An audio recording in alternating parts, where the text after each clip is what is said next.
Hey everyone, this is Faisal, certified high performance coach and a lifelong student of philosophy, spirituality, and sciences. So today is challenge day 9, and today's challenge topic is emotions. Before I go into the topic, as always, I want to take the time to thank and honor all of those who have taken the time to comment on the videos or post their answers, who have liked and shared the videos. Thank you all for building such an informative learning community for us. I know your time is valuable and you could be spending it somewhere else, but you're taking the time to post your answers, and that means a lot.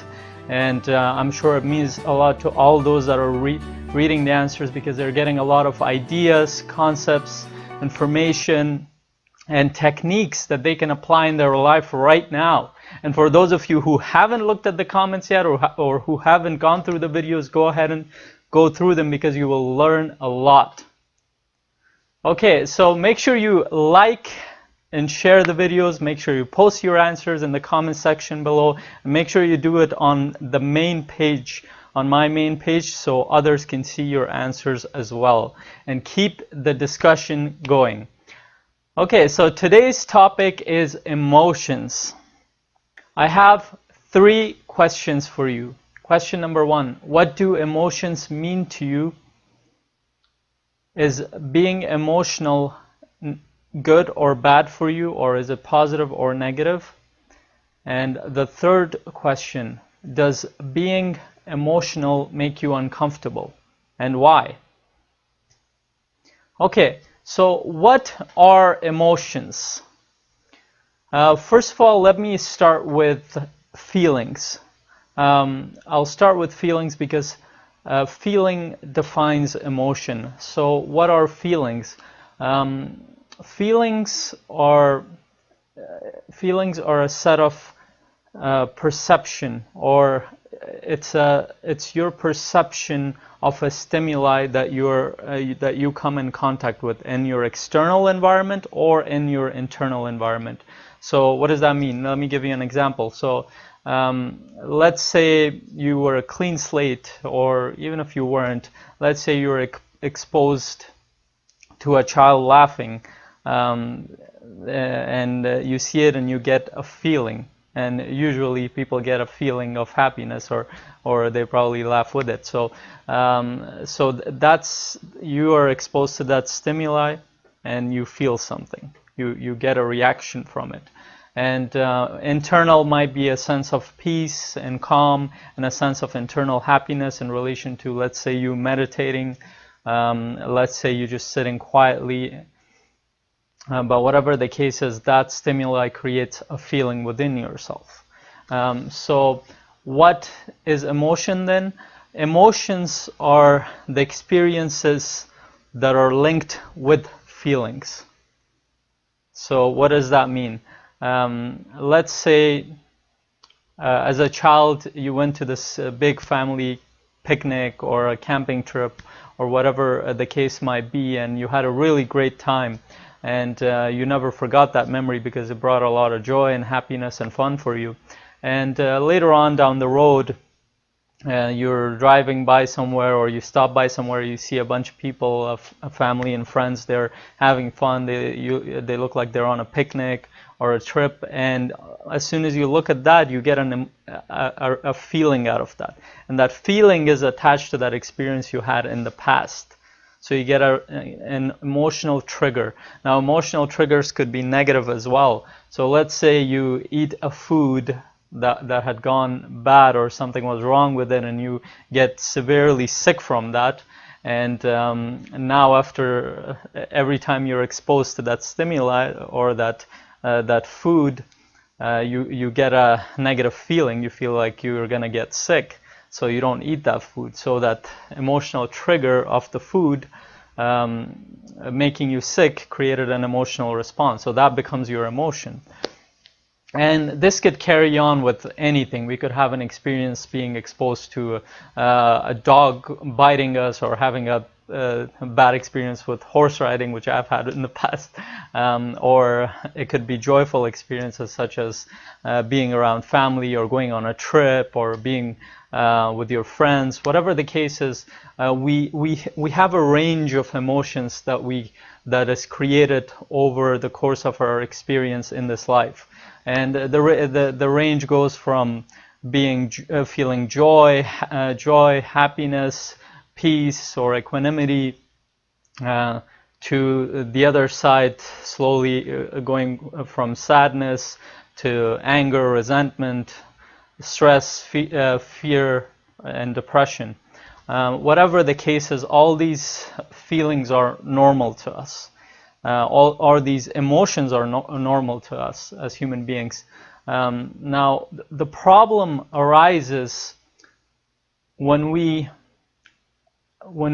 start to believe that feelings are positive or negative, when we start to attach a feeling to a certain experience and we stop being aware of it. So there are a couple of things I want to go through with that, but let's start with our early experiences, because when you study the research behind how we develop our emotions and thoughts and our behavior and our habits, much of it is connected to our early life, which means our childhood, and much of it is at a very early age.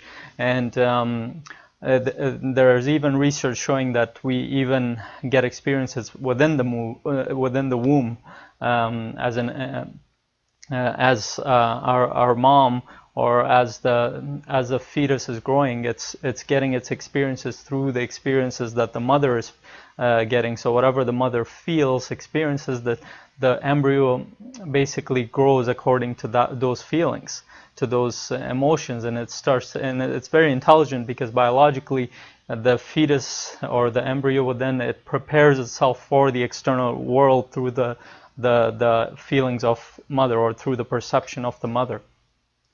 So when we go into early childhood, it's a very sensitive age, and in this video I don't want to go too deep into it, but just so I give you a brief illustration of it. You might have heard parents, or you might have seen it, where parents go up to their child and say, if a child is really angry, or says something in an angry tone, or starts crying, and the parents say,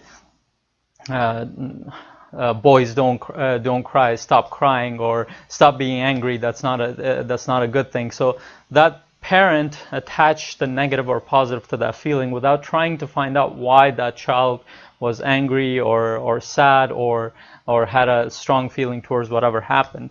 And the problem here is that children get much of their influence from their parents or whoever brings them up, and because we have a strong sense of being approved, we have a strong sense of approval at that age. Whatever the parents say, until we develop our own reasoning, that becomes a reality for us. So if a parent says that being angry is not good, or crying is not good, or feeling bad is not good, we're going to believe that to be a reality, or we're going to believe that what we're feeling is not right. So we stop to trust ourselves, and now you can see why that could create problems later on in our lives, where we feel something towards a person, where we're feeling angry legitimately, and we feel like it's not a good thing. And then when you go deeper into this, societies create belief systems around this, where in some societies showing even happiness or smiling, for, let's say, for men is not a good thing because it shows too much emotion. Showing men crying is not a good thing, and you've probably heard a lot of men say that they're not emotional, but just because you don't express your emotions, or you hide your emotions, doesn't make you less of an emotions. When we study emotions or our perception, we realize that both men and women feel the same exact emotions, from happiness all the way to fear, but it's the way we express it might be a little bit different. But then, because we live in patriarchal societies, which means that it's controlled by men, a lot of the rules and systems that are in place put kind of men in a disadvantage a lot of times, because they're taught to be strong, and whatever expression that's associated with women, for example, crying, even though men cry as well, that's considered to be weak. So many men hold that those kind of emotions in. I'm not saying that you go around crying all the time, but what it means is that many people suppress aspects of themselves, and the longer we suppress emotions, whether that be happiness or sadness, and a lot of times the resentment, the fear, the anger that we hold within, that could turn into biological problems. If you've ever studied works such as studies by Gabor Mate, Dr. Gabor Mate, he has talked about this thoroughly in his book, When the Body Says No, where we can develop terminal diseases by suppressing our emotions, especially emotions that are supposed to be expressed, such as fear, anger, resentment, and we, instead of expressing it in our environment because of a fear of being judged, we just hold it in, or we're told since childhood that it's not good to express those things. Whatever the case might be, we learn over time that it's not good to be emotional, or in other cases, it's not good to express emotions in a certain way. So this basically creates a lot of problems in people's lives, because they create meanings, they attach meanings to what emotions are, even though all these emotions are natural to us. We know with biology that our perception of emotion is connected to our limbic system. We can feel things, and when we look at life in general, everything is felt perception, because when we can't even have a rational thought without a feeling attached to it, because when we have a conviction or a strong belief, that means that there's an emotion connected to that strong belief. It's not just a mental thing.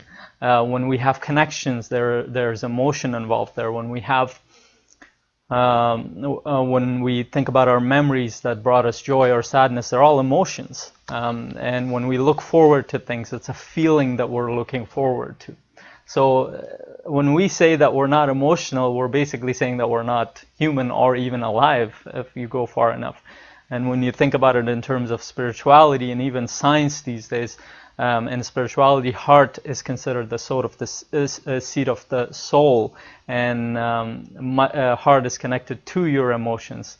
And there are institutes such as HeartMath Foundation who are conducting scientific research and analyzing how our heart affects our nervous system, because when you study neurocardiology and other studies into heart, where the electromagnetic field is measured, it's actually the electromagnetic field of the heart is much bigger, hundreds of times bigger than the brains or the minds.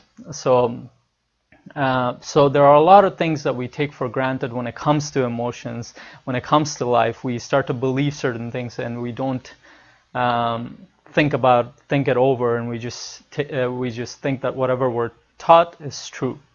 And that's why these exercises are meant to help you question those things.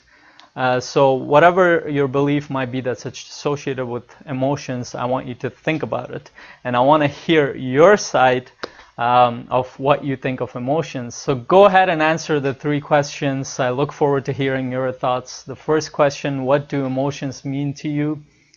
Do you think being emotional is good or bad? And the third one: does being emotional make you uncomfortable, and why? And I want you to really think about it, because it goes much deeper than what you have thought about it before. And I look forward to hearing your thoughts, and I'll see you guys tomorrow at 7 a.m. Have a great day. Thank you very much. Bye. If you loved or even liked the video or this episode, you can do 2 things right now. One, you can click on the subscribe tab right here on the screen, or in the info area if you can't click on the screen. So you're up to date on all my free training, on all the free training that I send on my YouTube channel on a regular basis. And 2, you can click on the Success Indicator tab on the screen or in the info section, so you can get the training, the thorough training that I created for you, that has 10 factors that will determine whether or not you will be successful at anything that you do or want to do. And it will also help you create more success at anything that you want to do in life.